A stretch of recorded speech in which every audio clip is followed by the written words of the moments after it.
Fellas, I'm so glad that you could join me today. I'm just a random stranger that you met on the internet, but hey, just call me Pseudo. And welcome to our lovely little show, Pissing Off Sonic Fans. About a year ago, give or take, I reviewed Sonic Frontiers, singing my praises about the game and claiming that this was the beginning of Sega's comeback with the Blue Donkey. And honestly, things are looking very good for the franchise following the release of this game. Sonic is finally branching into a new direction that hopefully will not result in every new game being a worse version of the game that came previously. And both in the 2D and 3D space, the franchise is evolving. And for that, I feel like Frontiers has a lot of credit to take. Regardless of what I say in this video, something that I will state right now is that Sonic Frontiers has done a lot of good for the franchise, and it has potentially made Sega realize that the franchise will sell better if they actually gave a damn and tried. Proven by the fact that this became one of the best-selling 3D titles in the franchise, and that in interviews some developers confirmed the following titles would just receive higher budgets.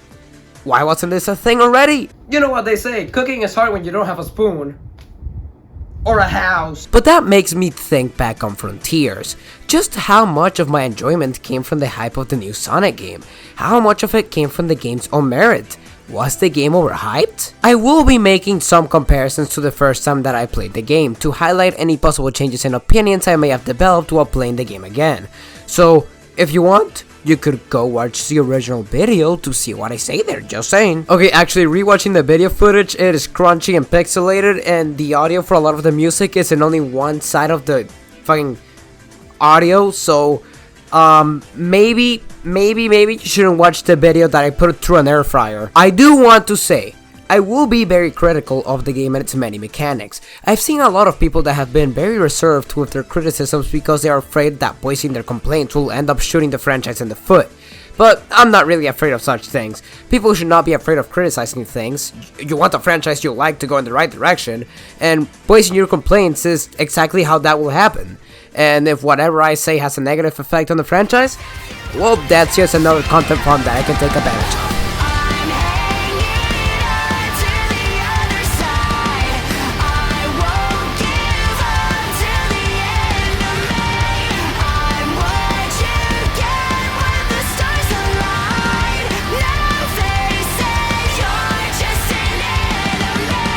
Playing Sonic Frontiers again, the biggest change that they made with the first two updates by far is the changes and additions to the moveset of Sonic. In the original review, I praised the moveset by claiming that it was one of the best controlling movesets in the franchise, and while I will still agree that this statement is true to this day, I have to emphasize that this statement is only true now that the updates have released after launch. While playing as Sonic was more freeing than ever before thanks to the open zones you were able to explore, there were many problems with the moveset that only became apparent on round 2.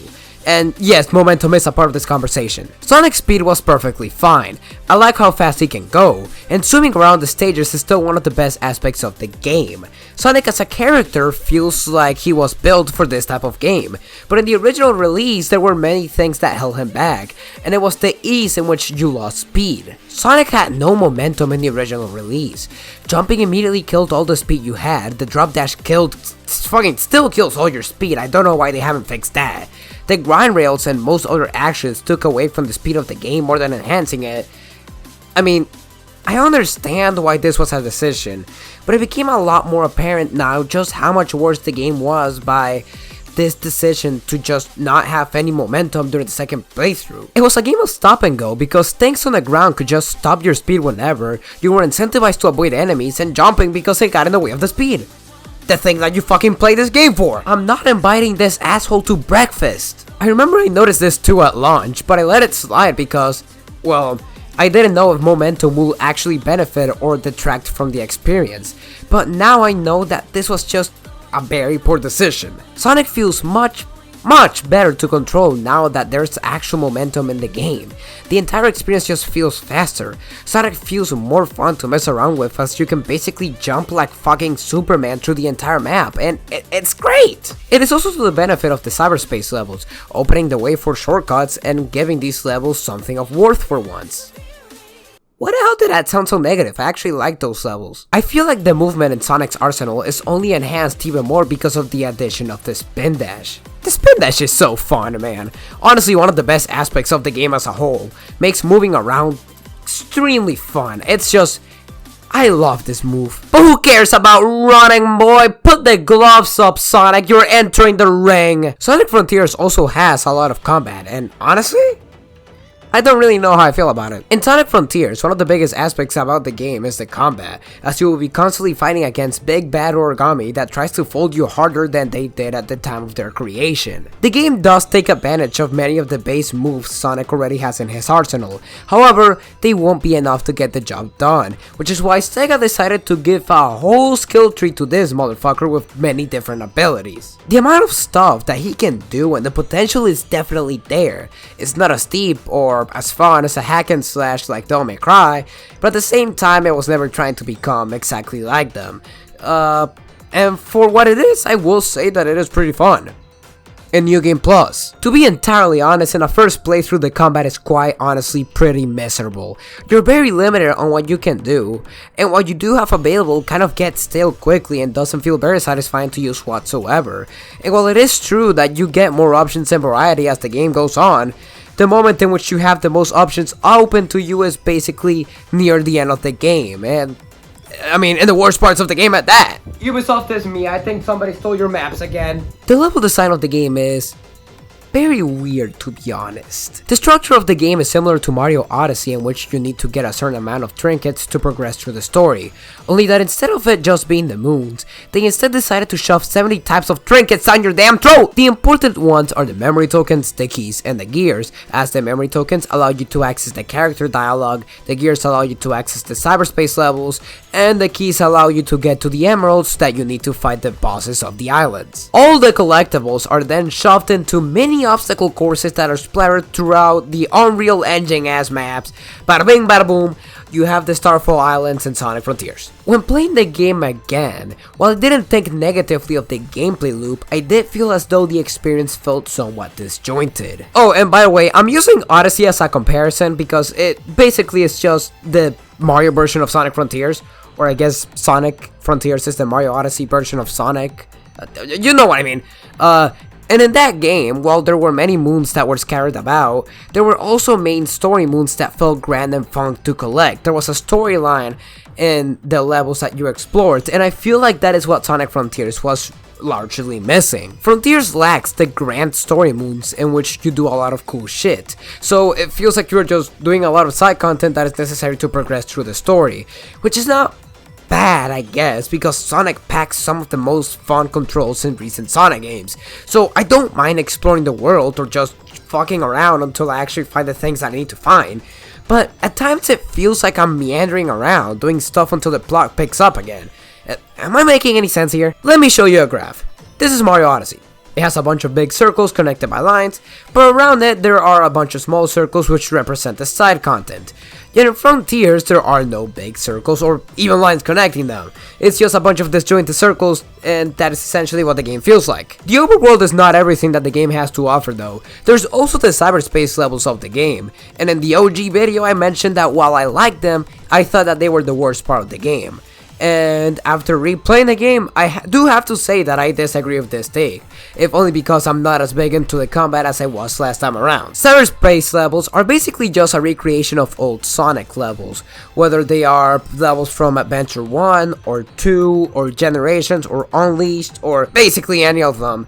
It's basically just a best of album, if the best of album was also a best value version. I didn't think that the levels were bad per se, I just felt like these were just inferior versions of things that I had already experienced, and if I wanted to experience these things, I would just play the actual damn games. Now that I have this pin dash though, the levels are a lot more fun and replayable as you have new movements and shortcuts to take in the levels. The freedom that you now have over these levels makes them much better than at launch, where Sonic was slightly stiff on the knees. Honestly, freedom is one of the best aspects of the game as a whole.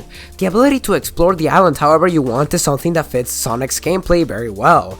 You'll be jumping from obstacle course to obstacle course, swimming through the map, all with the ability to decide what content you want to tackle next. If you don't want to fight any enemies, great! You can get away with fighting a bare minimum if you like. The game won't stop you. The game also has a similar feeling to Breath of the Wild and Odyssey, in which many puzzles have different solutions if you think outside the box.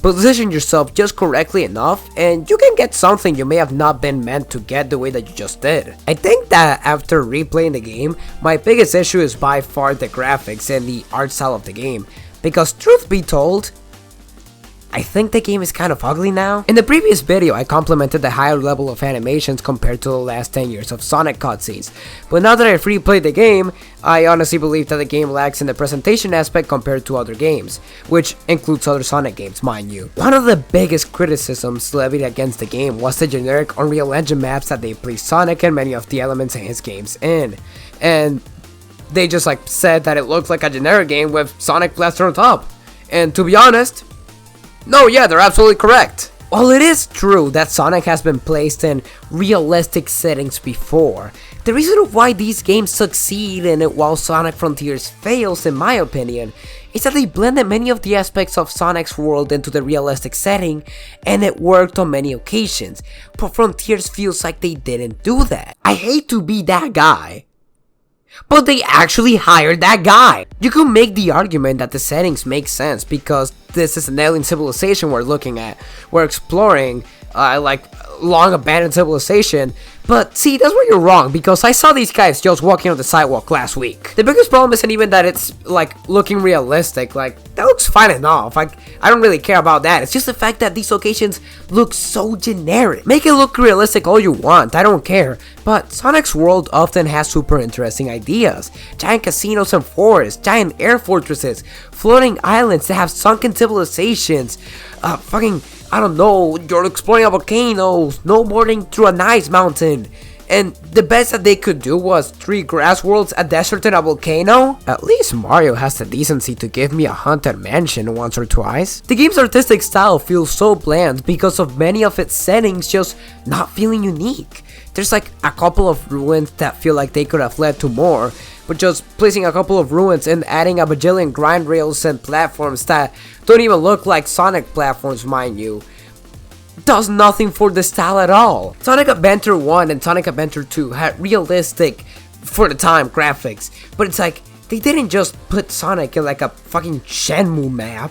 They made sure that the world was still colorful and made sense within the context of the fucking 4-foot hedgehog. What I'm looking at right now is just a generic Assassin's Creed map. And I guess the graphics are fine for the most part, the game graphically looks good if we don't count the many technical issues that happen in the game. The pop-in is absolutely horrendous and many times actually just hinders the platforming.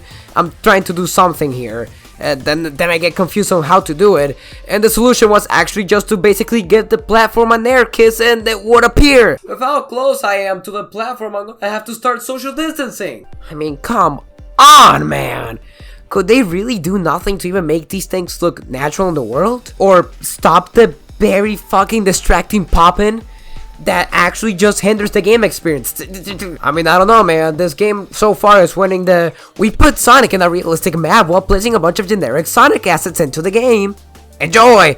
That Sonic team was probably going for, I don't know, I don't even know what they're thinking anymore. Oh, and the camera in general just goes apeshit when I do anything, especially when I'm fighting the bosses, and that's not really something that I want. I'm trying to see what Sonic is doing, I'm not trying to have an X-ray vision of what Giganto looks like. And cyberspace is a whole other problem entirely. I said it once last time, and I'll say it twice now. I need Sonic Team to stop reusing the same 3 locations as shamelessly as they do, because my god did it get stale after fucking anything after Sonic Generations. They should have just stopped there. Cut the live support, man. Opposed to the graphics, however, the music. I don't hate the cyberspace levels, or their music by default. Many of them I do think are bangers, but I do feel like they can pass off as forgettable. I like 1-2. What I feel is not forgettable, however, is the boss music, which is Oh my god, it's beautiful, man. It's beautiful. This is the most metal shit in the Sonic series, and god damn it, does it work perfectly as a result. This music just has no right to go as hard as it did. I mean, just listen to it.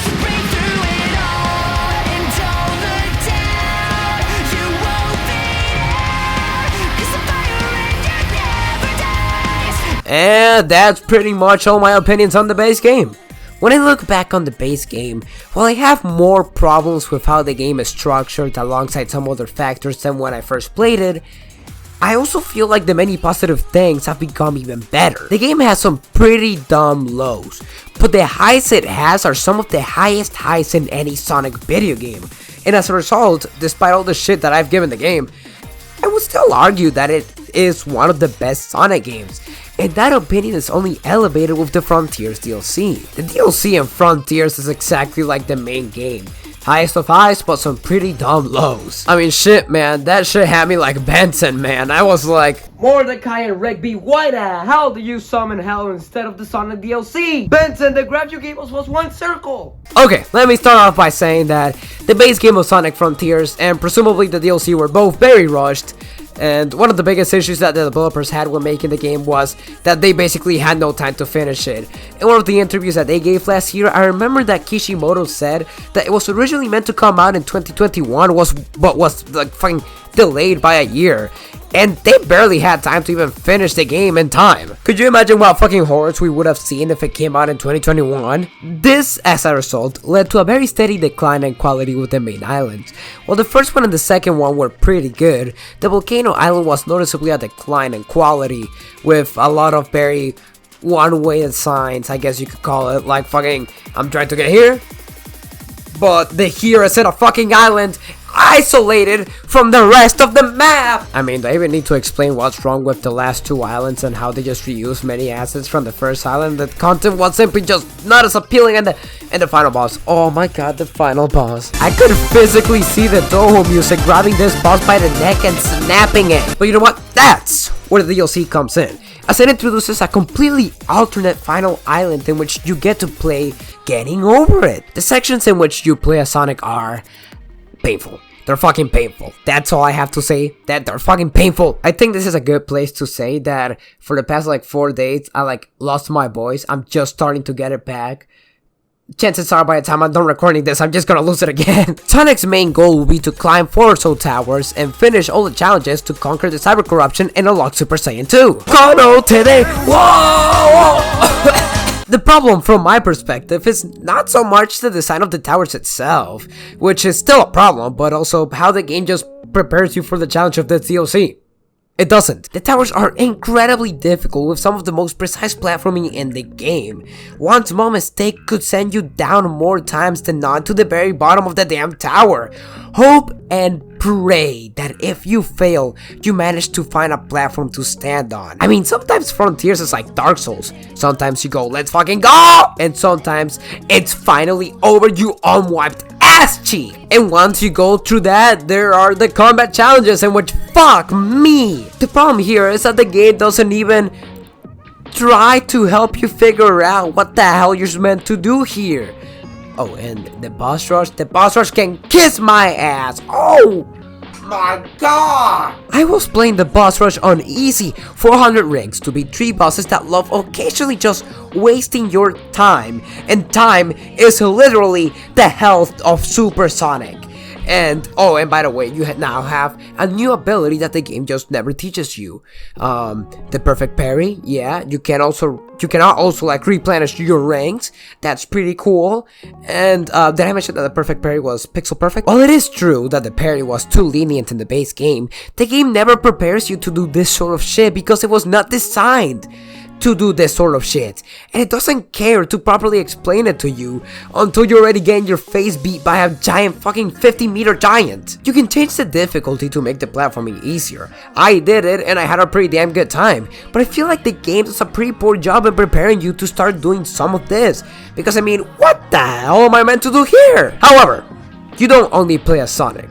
Before fighting the final boss, you also get the ability to play as 3 whole new characters, Tails, Amy, and Knuckles, which haven't been playable since Sonic Boom, but really the last time that they were actually playable in a mainline game was Sonic 06. Dear God, I honestly love this so fucking much, man.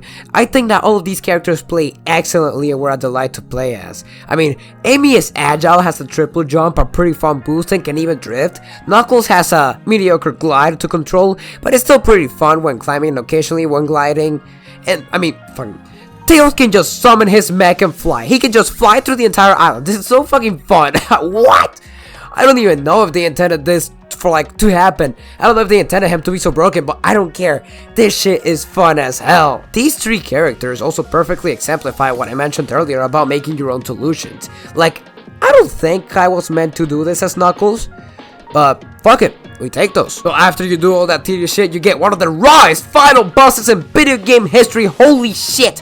They did not properly explain how to beat this boss, but no, you know what? I'll take the L on this one. I was clearly realizing that it was something I needed to do here. My dumbass just gave up, I guess. This boss fight is honestly so cool. Sonic does so much great shit, he may have you thinking he is that guy. And quite honestly, I believe him, cause he's just that cool. And this boss fight just... fuck! Sonic Frontiers has its flaws, but I am very glad that it succeeded because now Sega can finally let Sonic become what he was always meant to be. Sonic Frontiers is the beginning of a hopefully better era in the Sonic series, and I am very excited to see where this new era goes. Well, that's all the time that I have for today.